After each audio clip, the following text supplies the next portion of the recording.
Hi, I'm Mike Monyak, and this is Mr. Happy House. And I just want to take a minute and show you, this is the Hardie plank, Hardie siding, and it's 8¼ inch. This is a wood grain. It's called Cedarmill siding.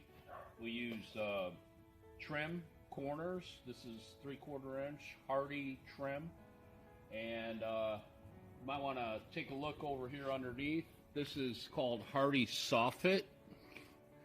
You see the perforations, that allows the roof to breathe. A lot of times we have to rebuild the overhangs and soffits for a new roof, or even just to replace it if it's rotted. And there you go, the before and after.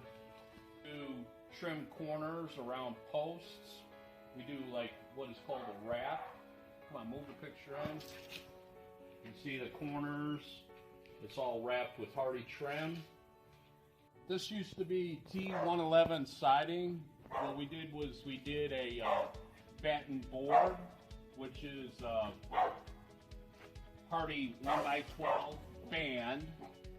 And then all the trim you see around is the batten look, where it goes up vertically we picked 1 foot intervals, and we put framing behind that. What we did here in the front of the house also is a batten board Hardie siding. We also did the front entry. We also built them a post. This was not here before. It used to be a 4x4 here. And homeowner wanted to have some lighting, so we punched a hole through the brick, and we added some visual lighting, so it looks really nice at night.